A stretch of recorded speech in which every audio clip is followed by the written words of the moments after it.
Just a sound check. Can you hear me okay? Loud and clear. All right. And Brian, I thought you would edit the bio that I sent you. It was way too much information. Once I got going, I couldn't stop. I usually try to abbreviate things as I'm reading it, but you have a lot of experience, so it's all right. No, and much of that is kind of outdated by now because, you know, folks, really what I'm learning is the power system here in the US is different from the power system in Germany and over in Europe. So I had to take on a more humble approach and learn what works and what doesn't work here in the US.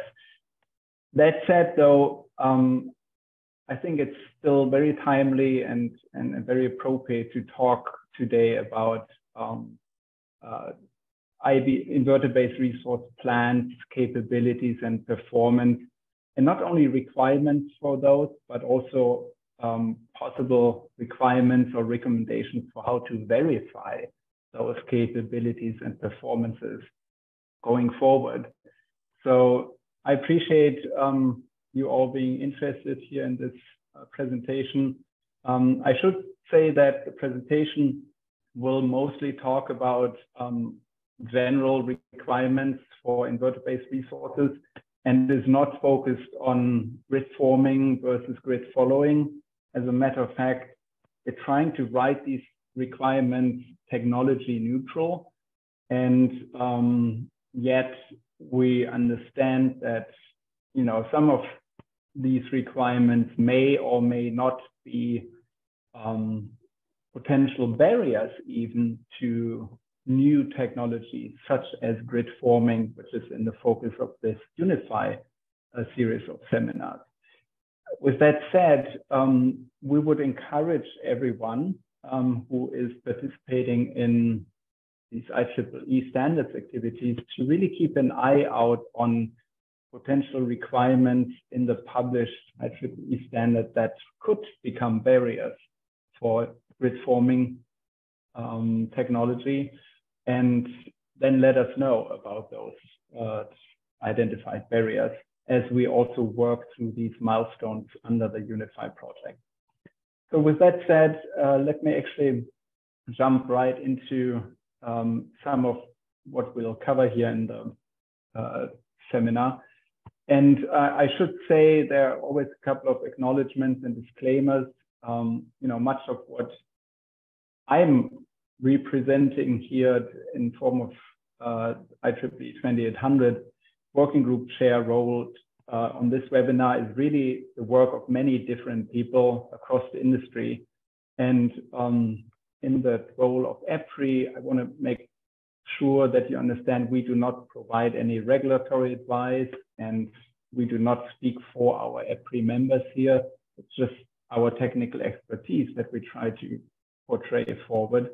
And we also do not speak of on behalf of the IEEE Standards Association, but we do appreciate their collaboration with us to allow us to present some of this material.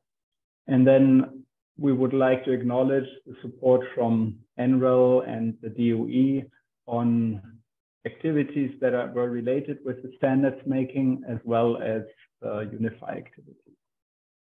All right, let's start maybe with some higher level snippets here. And you'll probably find that my presentation will stay rather high level. So if you're looking for deep technical simulation content and so on, you will not find it in my presentation today. But why is this important? Why are standards? Why is performance of inverter-based resources important at this point? Here are a few snippets. I think an article from Energy Wire titled "While Solar Tripping is a Grid Threat for Renewables." So that sounds pretty much doomsday. The good news is that even though we are starting to pay much more attention to the performance of these resources, to this point at least, the grid is not under full attack or danger. However, as in the penetration of resources increases, any unexpected performance or failed performance of these resources can have impact to the grid, and that impact is just continuing to grow as more and more of these resources connect to the grid.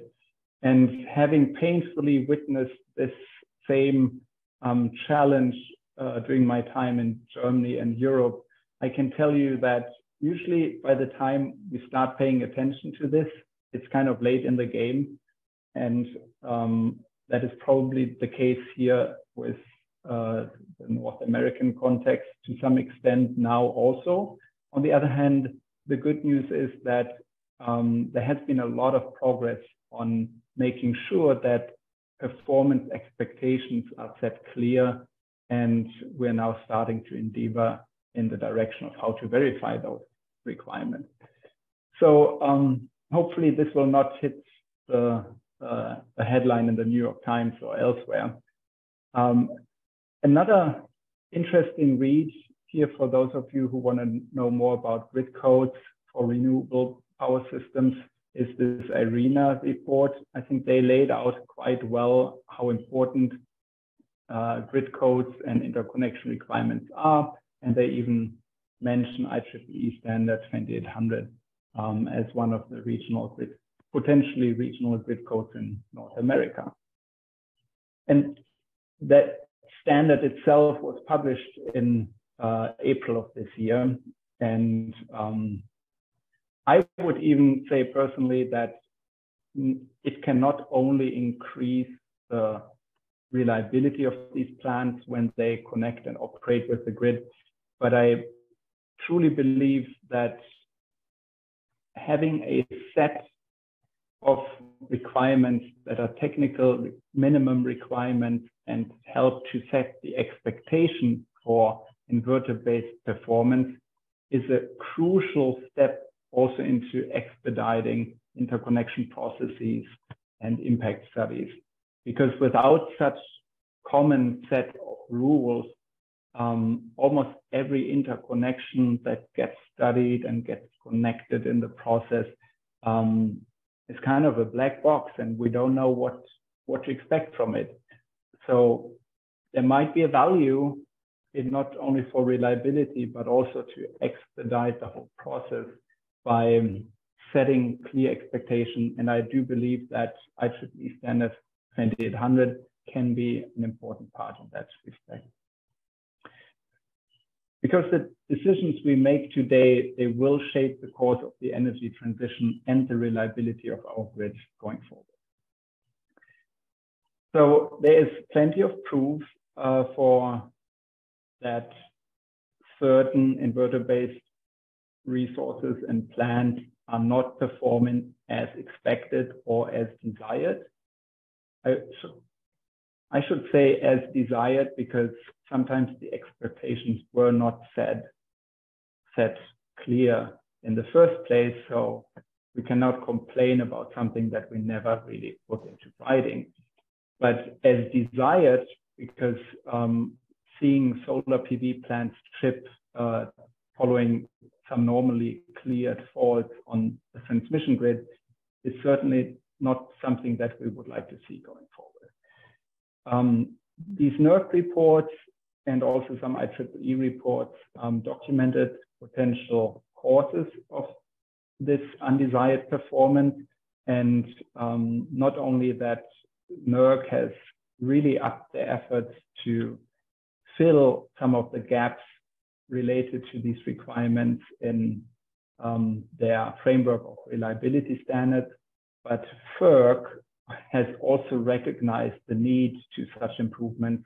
And while we show one of their notice of proposed rulemaking from the summer here on this slide, there has been a more recent notice of proposed rulemaking that aims at closing all of those identified reliability gaps through the reforms of NERC reliability standards and additional efforts going forward. So this is really at the top of the regulatory agenda today. Now, one way to look at reliability from inverter-based resources is to use a risk framework that is constituted partly by the performance specification and partly by the verification of those performance specifications. So in other words, the risk is higher if those specifications are insufficient in the first place, and or if those specifications are never verified. In IEEE 2800, which was published this year, we believe to have closed to a large extent the gap with regard to the performance specifications in the first place. So that can help, once that voluntary standard gets adopted, to reduce that risk. But without sufficient performance verification procedures, the risk can still continue to be high, because something that is written on paper but not verified might not move us much forward in terms of adequate and sufficient performance of these resources. So right now, the industry is working on a subsequent IEEE project, which is 2800.2, that is going to be a recommended practice for test and verification procedures for IBRs that connect with bulk power systems. That effort, as often in the case of these grid codes, is probably more challenging than the first step, which was getting consensus on what the performance shall look like. What it shall look like is a fairly straightforward process based on system studies that look into the future and folding that with current technology state and having these discussions about what is reasonable to require from these plans as a technical minimum requirement, but truly verifying those requirements, including requirements for large disturbance performance, such as low voltage ride-through, is a much bigger challenge, especially since many of those plants are so large that you cannot or do not want to test them in the field. So modeling will play a key role in that respect.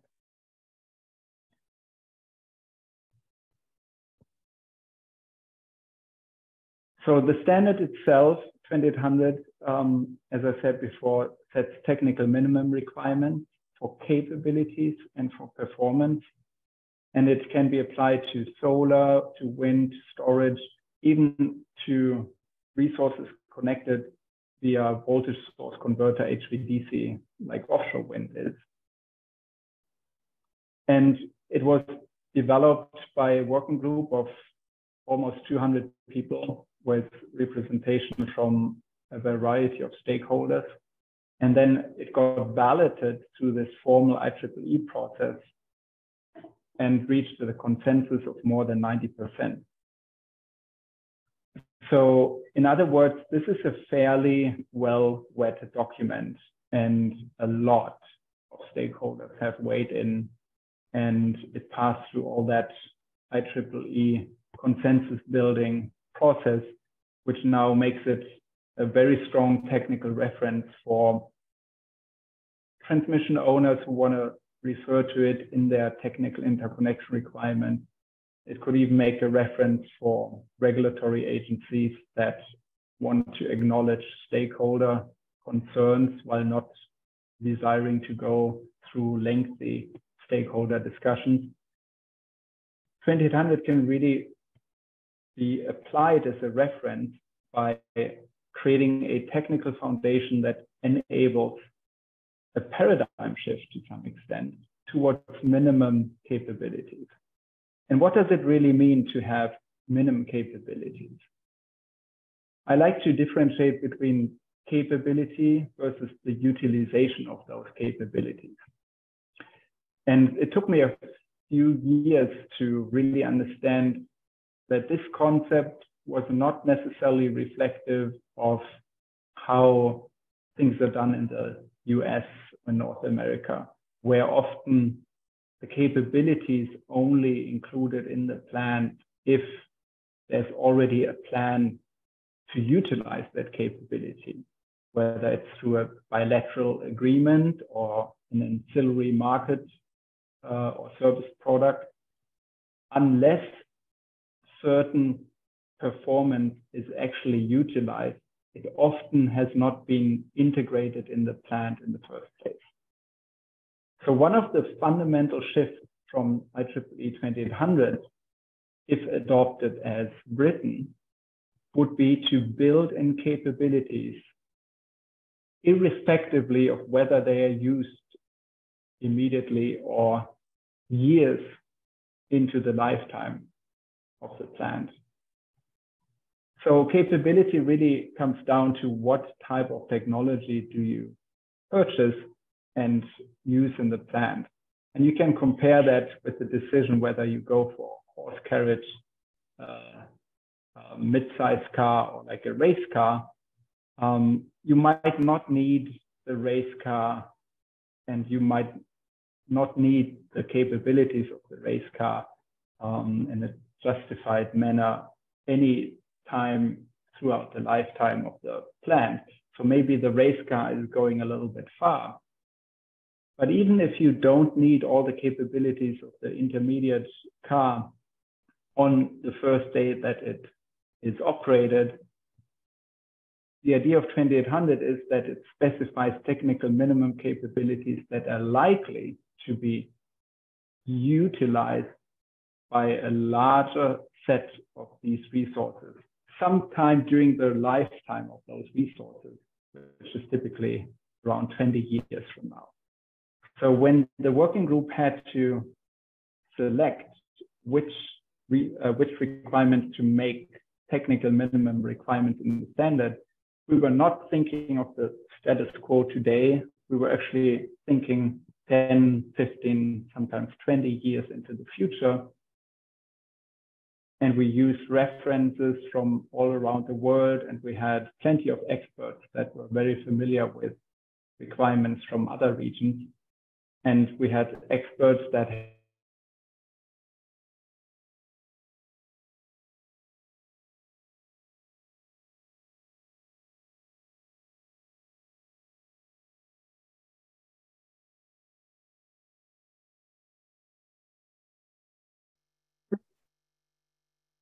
All right, please continue. All right. So roll off right through and phase angle jump right through and a couple of other things. So the idea is that folks who would adopt this IEEE standard might adopt it in full or in part based on what their expectation is, the resources that connect to their plant today and over the next decade or so would have to exhibit at some point during their lifetime, which may be 20 years from now. So really the analogy here is if you went for that intermediate car, how fast do you drive it today and how fast might you drive it in the future? It can drive 80, 100 or 150 miles an hour, but you might choose to drive it only 30 miles for the time being until you need to up your game and use those capabilities that can add reliability to the system. So the other philosophy that 2800 has taken is that within those capabilities, there are ranges of available settings for the controls. So by defining these ranges of available settings, that allows the grid planner and operator to know to what extent they can configure these plants that connect to the grid. And then they can rely on the fact that those settings are available and may be determined during the system impact study. So let's look at what is actually in the standard And again, I'll stay at a qualitative level here for the overview. We could easily spend a full day just diving into some of those specific requirements. But in addition to general requirements that relate to, for example, control prioritization, measurement accuracy, the standard includes now not only a minimum requirement for primary frequency response capability, but also for fast frequency response capability for under frequency conditions, and a optional requirement for fast frequency response for over frequency conditions. In terms of reactive power, it includes reactive power provision at zero active power output, at least for all plants that are not AC connected offshore wind plants. It also includes automatic voltage regulation for steady state or quasi-steady state operation, and it requires the full plant, not only the inverter, but the full plant, to have a technical minimum reactive power capability of 0.95 power factor across a relatively wide range of operating voltages.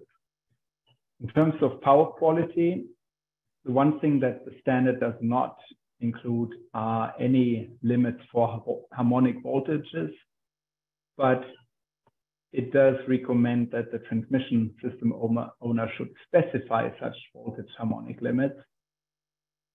And in the absence of such specifications, the standard specifies mandatory harmonic current limitations. It also requires the IBR not to cause transient overvoltages, not to cause phase unbalance or rapid voltage changes, and not to cause flicker. And from a bulk power system perspective, probably most important, and with regard to recent trip events, most relevant are these ride-through capability and performance and protection coordination requirements. The standard requires various degrees of voltage ride-through and frequency ride-through, including, and that's really a first, transient overvoltage ride-through. But it also requires the plant to be capable of injecting short circuit current, not only in a balanced, but also in an unbalanced way, to contribute to short circuit power, as well as help with the coordination and detection from protective systems.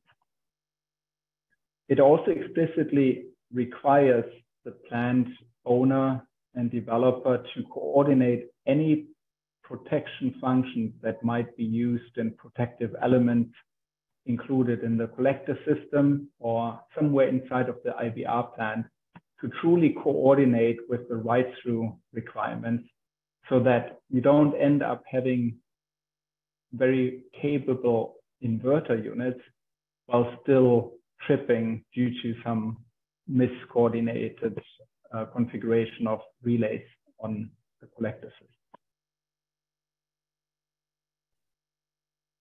In addition to that, the standard also has requirements on modeling and validation, measurement data, and performance monitoring.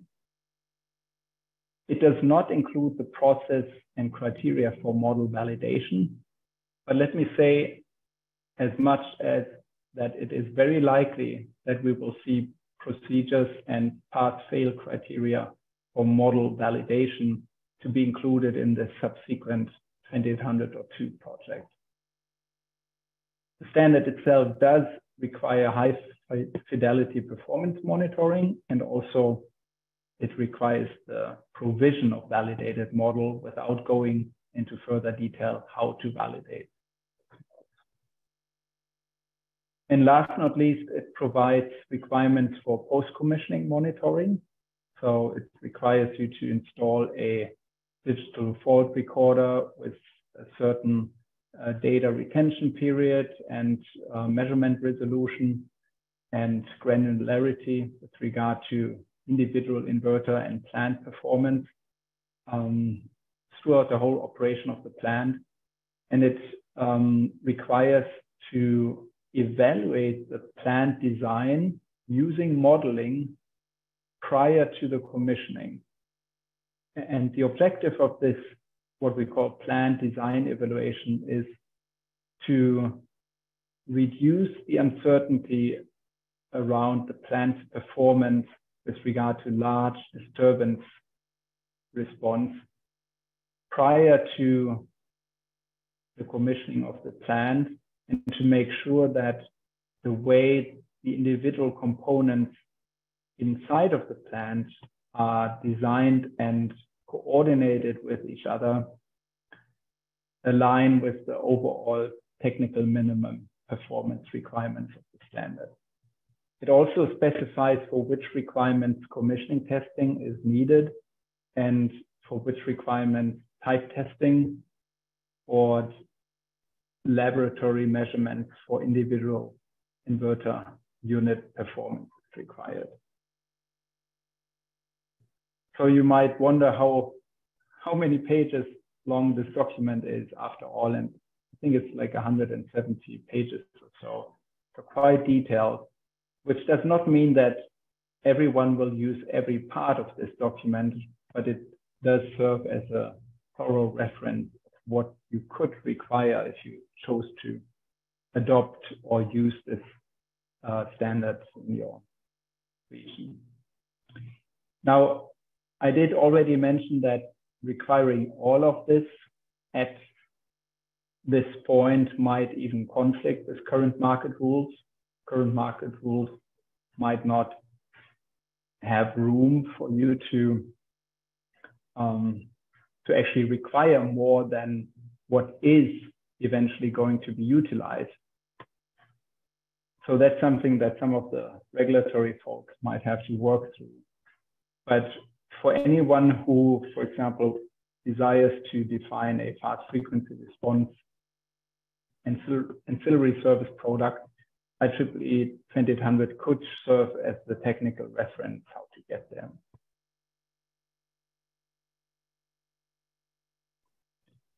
Okay, so here are three different possible adoption methods for the standard. And Brian, I should have asked you this up front.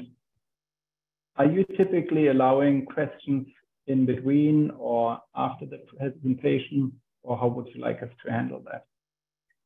Yeah, so whenever you're done delivering your talk, we'll go ahead and have a Q&A session. Okay. Mm-hmm. And on my calendar, we have an hour and a half in total, but you prefer keeping it to an hour in total? Yeah, sure. Yeah, so whenever you wrap up, we can do around 10 minutes of Q&A if that's good for you. Okay. Mm-hmm. Good. All right.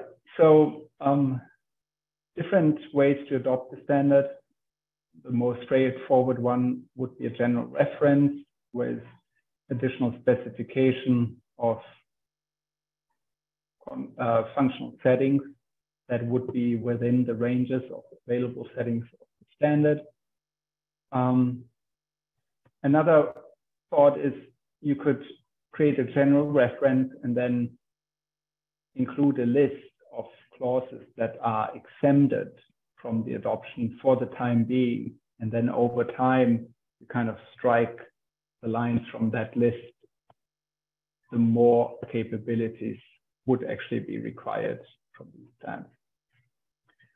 A detailed reference would mean that you still use IEEE 2800 as the main reference, and you don't create your own language, but you just refer to it clause by clause and may add additional language that keeps it consistent with the standard and with the expectations from the stakeholders involved, but it starts fragmentizing the requirements and make it a bit more challenging to verify some of those requirements.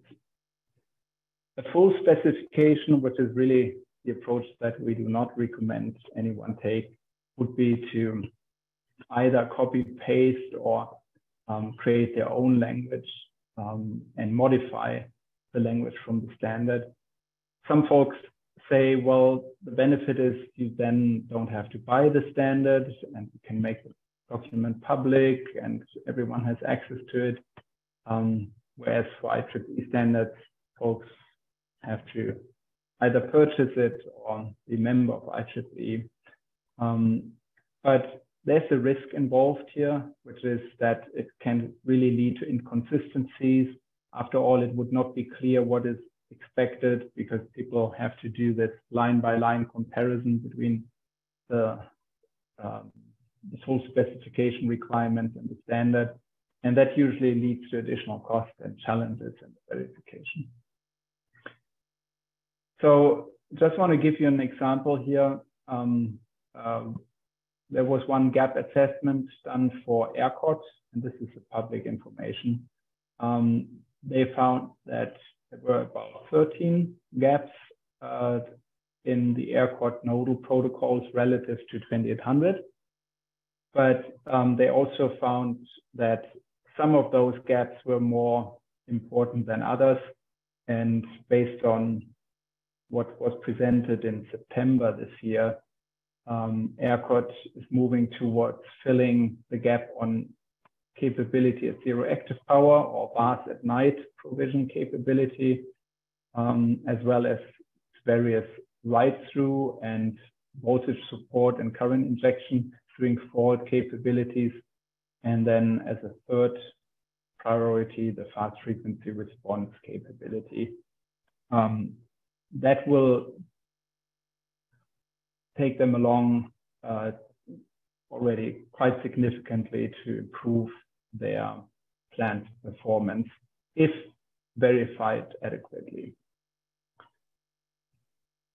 So let me speed up a little bit here. There are quite a few decisions that a transmission planner could take when they adopt 2800, really if they want to use the capabilities to the fullest extent. They may need to run system studies to determine the control settings of these plants. And that could add up to about 120 decisions. Now, I mentioned this paradigm shift from utilization towards building in the capabilities.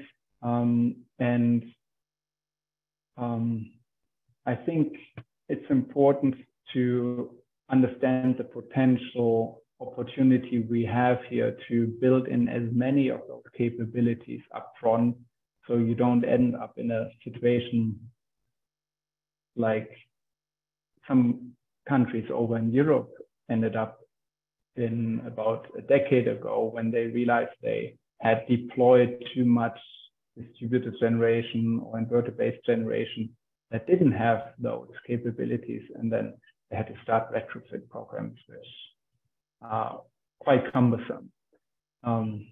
So a general reference with some exceptions, and those exceptions can be struck over time, could be one approach to move towards full adoption of the standard. And then really the challenge is the verification. And in the interim, while we all wait for the verification procedures to be developed in 2800.2, one idea could be to use procedures that are already in place and in use in other countries around the world, whether that's over in Germany or in Australia or at the international level remains to be discussed.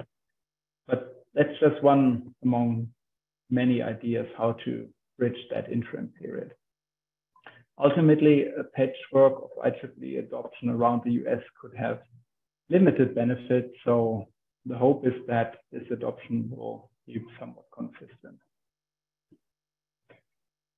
I do have a few more slides here with thoughts about how to go forward from 2800. I try to visualize this here in this large IBR plant performance reliability roadmap. So in the past, we didn't have or only had insufficient performance specifications. Now we have sufficient specifications, but we don't have a conformity assessment or verification framework here in North America just yet. So in the shorter term, maybe just using some checklists that are mostly focused on the individual inverter performance and capabilities could be the first step. But in the midterm, we certainly want to move towards a full planned verification approach that includes sophisticated and validated models that can actually help prove the ability of the plant to meet those requirements. So I want to give an example here, actually two examples from recent NERC and WECC reported events, how one could look at this through the lens of 2800 conformity assessment. The first one is an event that involved plants with legacy inverters that had a momentary cessation setting that was quite close to the nominal voltage. The threshold was around 0.875 per unit. And then they had a fairly slow recovery ramp preceded by a delay. And this is a good example because it shows how, first of all, not using capable inverters can lead to a problem, but also there might be some interactions between the individual inverter units and the plant controller, because the plant controller sends commands to these units. And while the units respond really quickly to changes in voltage that they measure, the slower responses are typically governed by the controls and settings of the plant controller.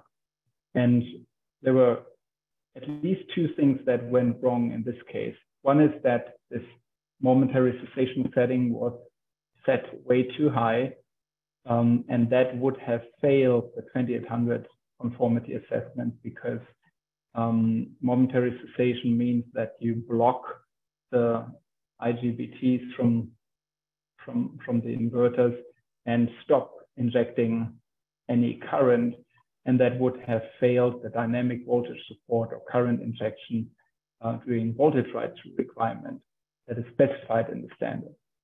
But in addition to that, this interaction and say slowdown from the plant controller that didn't let the units recover quickly after the fault was cleared would have certainly failed the restore output after voltage ride-through requirement from the standard. Even though overall the voltage ride-through capability and performance itself was passed or would have been passed. So that's why 2800.2 really tries to come up with pass-fail criteria that are very specific to each of those requirements specified in the standard. The second example are some inverter trippings that were observed in ERCOT, and we're focusing here on some of those that were caused by inverter overvoltage, where two plants tripped in the post-fault period. So they had successfully ridden through the fault, but then in the post-fault period, they observed an overvoltage and tripped in response to that. And while one could say that the voltage ride-through was passed and successfully achieved, certainly the transient overvoltage ride-through failed in this case, and therefore also the restore output after voltage ride-through failed. Now, in this particular case, some of the mitigation measures include an adjustment of the control settings of the reactive current injection during the fault to reduce the gains of that function so that less reactive power is injected at the instance when the fault clears, and therefore the overvoltage at the instant when the fault clears would be less than the trip threshold.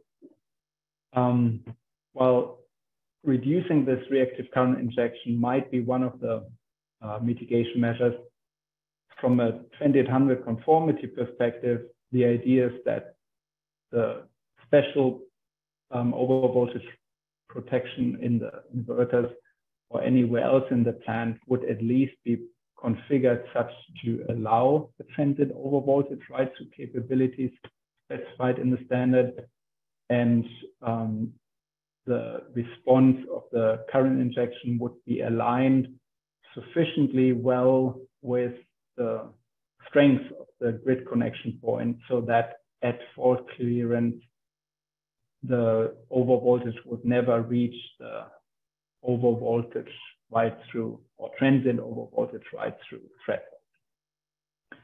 And again, this would have to be applied to both the individual inverters and the plant controller and any supplemental devices that might otherwise prevent the plant from riding through.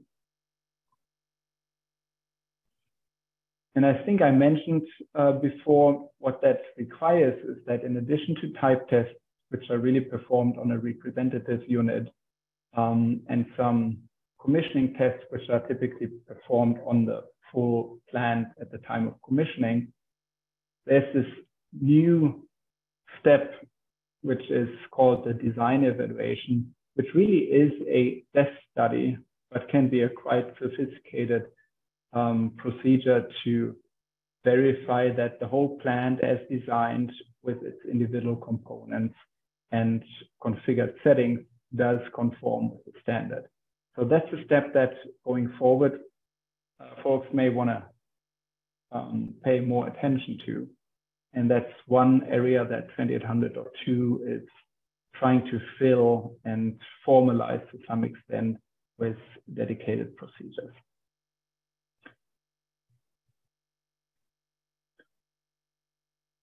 This is another visualization of the same concept, that for large disturbance performance such as ride-through, one might use measurement data from type testing of individual inverter models that can be used to validate the individual inverter models.